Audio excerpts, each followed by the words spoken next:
Welcome to good with cherry. आज हम बात करने वाले हैं एक बहुत पावरफुल फीचर के बारे में जो डॉट नेट 8 में इंट्रोड्यूस हुआ था, आई एक्सेप्शन हैंडलर इंटरफेस। ये feature basically global error handling को और ज़्यादा क्लीन और प्रोफेशनल बना देता है। अगर आप ASP.NET dot net code project बना रहे हो तो ये कॉन्सेप्ट ज़रूर समझना चाहिए। चलिए सबसे पहले एक छोटा सा रिकैप करते हैं। पहले हम use exception handler middleware use कर रहे थे और मैनुअली एक एक्सटेंशन मेथड लिखते थे जहाँ हम एक्सटेंशन को हैंडल करते थे। देखिए लास्ट वीडियो में हमने बनाया था ये हमारा एक extension middleware, basically extension method था ये मिडलवेयर के लिए, इसका हम यूज़ कर रहे थे और इसमें हम माइक्रोसॉफ्ट का मिडलवेयर यूज़ कर रहे थे, यूज़ एक्सेप्शन हैंडलर मिडलवेयर। अब जब हम ये एक्सटेंशन मेथड मिडलवेयर यूज़ कर रहे थे तो यहाँ एक छोटी सी प्रॉब्लम थी। अगर हमें कोई सर्विस यूज़ करनी होती है जैसे आई लॉगर वर्कर या इवन कभी हमें कोई डेटाबेस वगैरह भी यूज़ करना हो तो वो हम इंजेक्ट नहीं कर सकते यहाँ, क्योंकि वो ये बेसिकली एक्सटेंशन क्लास है। तो हमें वो जो सर्विस है जैसे लॉगर वर्कर या जो भी सर्विस हमें चाहिए है वो हम इस मेथड के थ्रू निकाल रहे थे जिसे हम कहते हैं गेट रिक्वायर्ड सर्विस। .NET 8 के बाद से माइक्रोसॉफ्ट ने इसको सिंपल बना दिया है। अब हम एक क्लास को डायरेक्टली सर्विस के तौर पर रजिस्टर कर सकते हैं और उसके अंदर डिपेंडेंसी इंजेक्शन कर सकते हैं। यानी बेसिकली अब हम एक क्लास बनाएंगे, यानी अभी तो हम बेसिकली देखें एक मिडलवेयर है, इसको हम ओवरराइड कर रहे हैं और उसके लिए हमने अपना कस्टम एक्सटेंशन मिडलवेयर बना लिया। लेकिन हम अब मिडलवेयर की अप्रोच से ही बच रहे हैं, हम एक क्लास बनाएंगे तो और वो इंस्टेंस लेवल की क्लास होगी, उसको हम रजिस्टर करेंगे, उसमें डिपेंडेंसी इंजेक्शन के सारे कॉन्सेप्ट चलेंगे। तो .NET 8 के बाद से एक नया इंटरफेस इंट्रोड्यूस हुआ है जिसका नाम है आई एक्सेप्शन हैंडलर इंटरफेस। इस इंटरफेस में सिर्फ एक मेथड होता है, ट्राई हैंडल एसिंक। इसका काम ये होता है कि जब कोई एक्सेप्शन आए तो ये मेथड ट्रिगर हो जाए और आप उसके अंदर अपना कस्टम एरर हैंडल लॉजिक लिख सको। देखिए कस्टम एरर तो हमने यहाँ भी लिखा था, यही कस्टम हम वहाँ लिखेंगे क्लास के तौर पे और वहाँ पर हमें अगर कोई सर्विस चाहिए है तो हमें ये करने की ज़रूरत नहीं है, हम डायरेक्ट आई लॉगर वर्कर या DB कॉन्टैक्ट या जो भी सर्विस जो हमें चाहिए होंगी हम उनको डायरेक्ट इंजेक्ट कर सकते हैं, क्योंकि वो स्टैटिक क्लास नहीं है, वो एक इंस्टेंस क्लास है। तो चलिए अपने प्रोजेक्ट में उसको इम्प्लीमेंट करते हैं। सबसे पहले हम अपने मेन प्रोजेक्ट के अंदर एक क्लास बनाएंगे ग्लोबल एक्सेप्शन हैंडलर के नाम से और इसको डायरेक्ट रूट लेवल पे बना लेंगे अपने मेन प्रोजेक्ट पे। तो बना लेते हैं।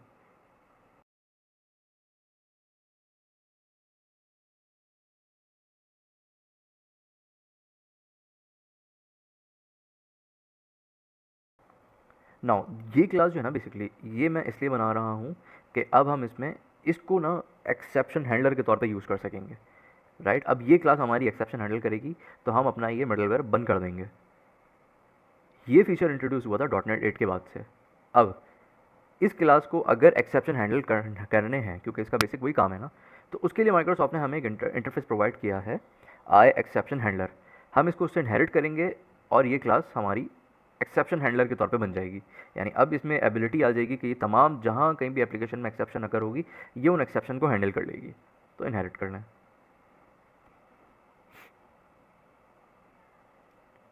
ये हमारी एप्लीकेशन में बाय डिफ़ॉल्ट अवेलेबल है, इसके लिए आपको कोई न्यूगेट इंस्टॉल करने की ज़रूरत नहीं है। ये पैकेज पहले से प्री इंस्टॉल्ड आता है यूजिंग microsoft.ASP.NET Core.Diagnostics। कर लीजिए, ठीक है। और इससे हमें एक मेथड मिल जाएगा, वो मेथड हम इस पर इम्प्लीमेंट कर लेते हैं, ट्राई हैंडल एसिंक। इसकी रिटर्न टाइप है वैल्यू टास्क। इसको एसिंक कर लें ताकि हम अपने काम को अवेट करा सकें इसमें, और रिटर्न ट्रू। नाउ देखिए अब ये क्लास है, जब भी कभी एक्सेप्शन आएगी ना तब ऑटोमेटिकली आपका ये मेथड ट्रिगर हो जाएगा ऑटोमेटिकली, और अगर एक्सेप्शन नहीं है तो ये मेथड ट्रिगर नहीं होगा, ये चलेगा भी नहीं, ठीक है। तो काम एग्जैक्टली वही है जो हमने एक्सटेंशन मेथड में किया था, वही काम हमने एज इट इज़ करना है। तो देखते हैं क्या किया था। देखिए सबसे पहले हमने ये सर्विस हमें चाहिए, राइट। तो अब जो हम अप्रोच यूज़ कर रहे हैं उसमें हमें बेनिफिट ये है कि हम डिपेंडेंस इंजेक्शन यूज़ कर सकते हैं। तो इसको इंजेक्ट कर लेते हैं।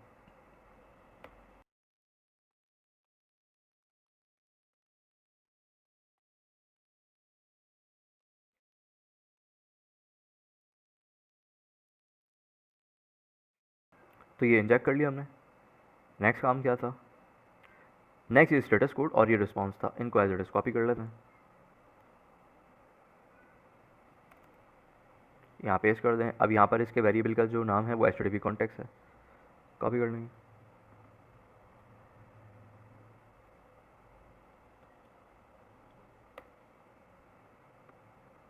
ये मैं हटा रहा हूँ।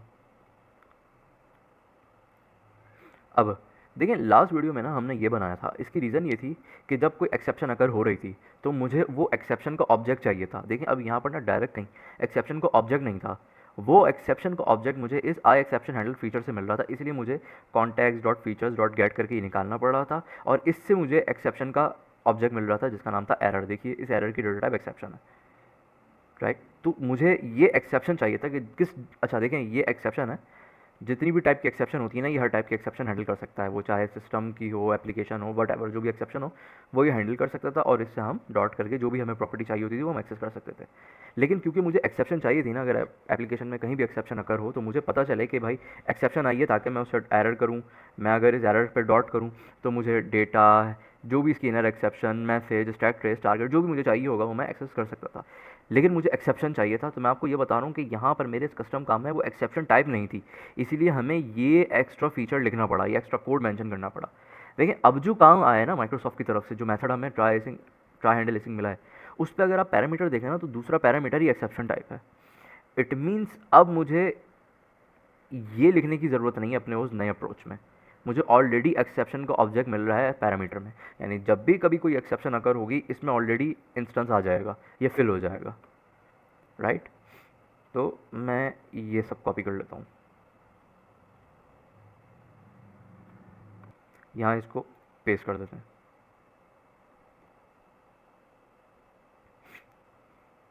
नाम ठीक कर लेते हैं।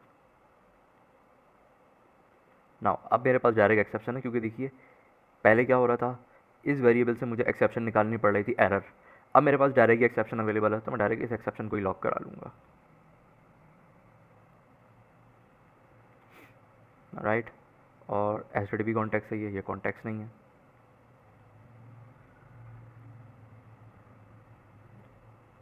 एंड देखिए ये बिल्कुल रेडी हो गया मेरे पास, इतना इजी हो गया काम, ना कोई इफ एल्स एक्स्ट्रा लगाना है, कोई सर्विस चाहिए तो वो भी आप HTTP कॉन्टेक्स्ट से भी बाय द वे आप निकाल सकते हैं वो, लेकिन जब आपके पास डिपेंडेंसी इंजेक्शन की फैसिलिटी अवेलेबल है तो उससे बेनिफिट उठाइए, ठीक है।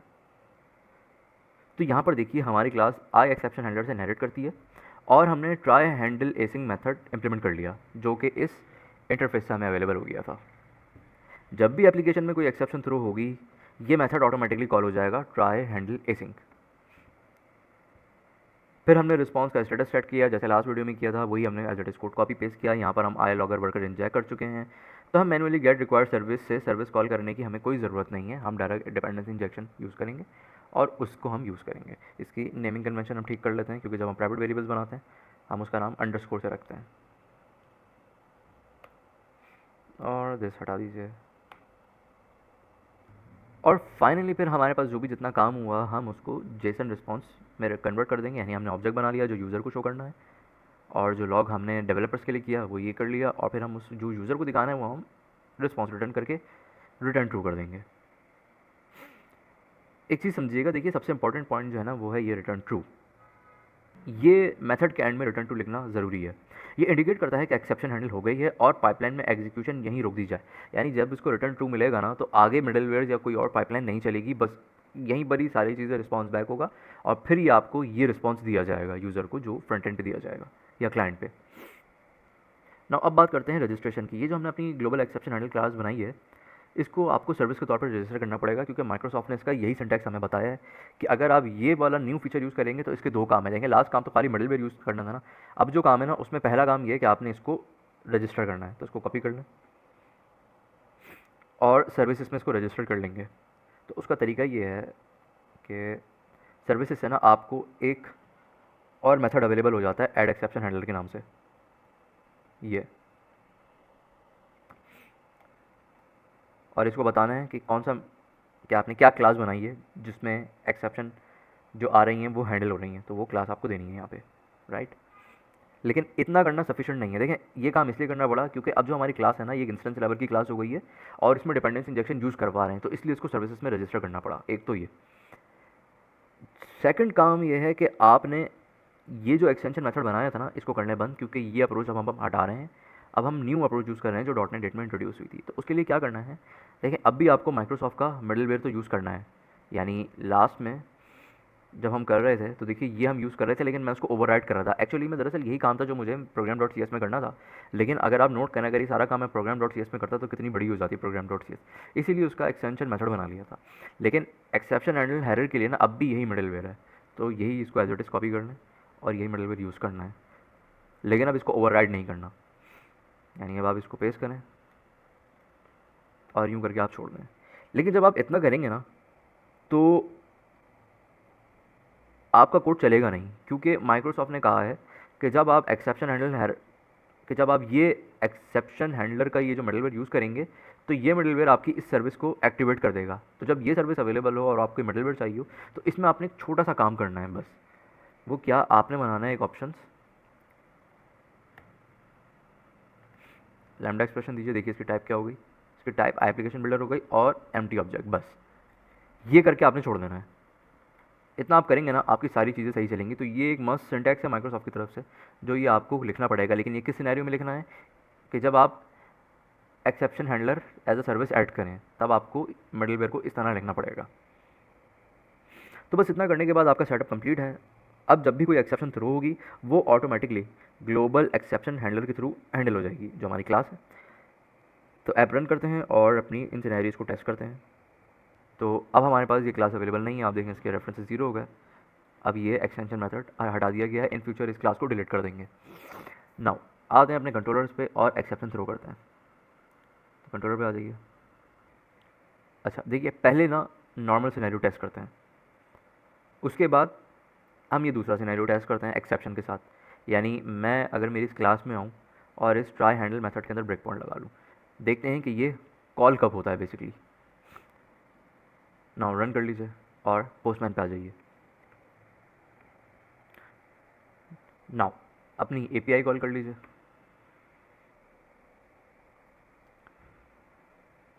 तो देखिए मेरे पास रिस्पॉन्स आ गया और देखिए मैंने उस मेथड पे अपने ब्रेक पॉइंट लगाया था ट्राई हैंडल एसिंग पे। देखेंगे वो हिट नहीं हुआ। इट मीन्स जब एक्सेप्शन अकर नहीं होगी ना, ये ट्राई हैंडल एसिंग मेथड नहीं चलेगा, ये नहीं एक्टिवेट होगा। अब हम एक्सेप्शन अकर कर लेते हैं। कंट्रोलर में आ जाइए और अपनी एक्सेप्शन को अनकमेंट कर लें, इसको थ्रो करा लें। नाउ यहाँ ब्रेक पॉइंट लगा लें और अगेन पोस्टमैन से रिक्वेस्ट सेंड कीजिए। एक्सेप्शन थ्रो हो रही है। ओके तो देखिए मेरे पास एक्सेप्शन जैसी थ्रो हुई, मेरा ये ट्राई हैंडल मेथड चल पड़ा, ये एग्जीक्यूट हो गया। और एक्सेप्शन पे आप नोट करेंगे कि मेरे पास जो मेरा मैसेज था वो भी आ गया और इस पर एक्सेप्शन होल्ड हो गई। देखिए एक चीज़ समझिएगा, मैंने एक्सेप्शन जो थ्रो करी थी वो है मेरी एप्लीकेशन एक्सेप्शन, तो इसकी टाइप है एक्सेप्शन, जिसने ये एक्सेप्शन होल्ड करी है। देखें असल में हमारे पास जितनी भी टाइप की एक्सेप्शन होती है ना, उन सब की पेरेंट एक्सेप्शन है ये एक्सेप्शन टाइप। तो इनहेरिटेंस के कॉन्सेप्ट में हमारे पास एक रूल है कि पेरेंट टाइप के वेरिएबल में चाइल्ड का इंस्टेंस होल्ड हो सकता है। तो यही वजह है कि इसमें एप्लीकेशन एक्सेप्शन का इंस्टेंस आ गया है, ठीक है, और वो उसने हैंडल कर लिया है। इन फ्यूचर हम इस पर पैटर्न मैचिंग लगा लेंगे इन फ्यूचर, और अगर हमें अपने कस्टम एक्सेप्शन बनाना है तो हम वो भी देख लेंगे। तो अभी इन एरर्स को लॉक कर लेते हैं। रिस्पॉन्स जनरेट हो जाता है, कंटिन्यू कर लीजिए। तो देखिए रिस्पॉन्स भी हमारी मर्ज़ी का आ गया कि यूज़र को क्या नोट शो करना है, और हमारे लॉग्स भी जनरेट हो गए होंगे। तो लॉग्स के लिए आप आ जाएँ, सोल्यूशन में आ जाइए, मेन प्रोजेक्ट पे आ जाएँ, open folder and file explore कर लीजिए, देन डिबग, लॉग्स आ गए। देखिए ये लेटेस्ट लॉग आए हैं अभी अभी। ओपन कर लें फाइल और देखिए जो वेरिएबल का टाइप थी जिसने एक्सेप्शन को होल्ड किया वो थी एक्सेप्शन टाइप। ये देखिए एक्सेप्शन टाइप। लेकिन जो लॉग जनरेट हुए आप उसमें नोट करें, उसमें उसने बताया कि ये एक्सेप्शन है एप्लीकेशन एक्सेप्शन, यानी नॉर्मल एक्सेप्शन नहीं बताई, राइट। यानी मैं इसको अगर दूसरी एक्सेप्शन थ्रो करूँ एप्लीकेशन की जगह, तो आप नोट करेंगे वो दूसरी एक्सेप्शन होल्ड हो जाएगी। तो कर लेते हैं, सिस्टम एक्सेप्शन थ्रो कर लेते हैं। सिस्टम एक्सेप्शन इसको थ्रो कर लेते हैं, रन कर लें, मैसेज में थोड़ी सी चेंजेस कर लें और रन कर लीजिए। नाउ वंस अगेन आप एपीआई हिट करें, सेंड,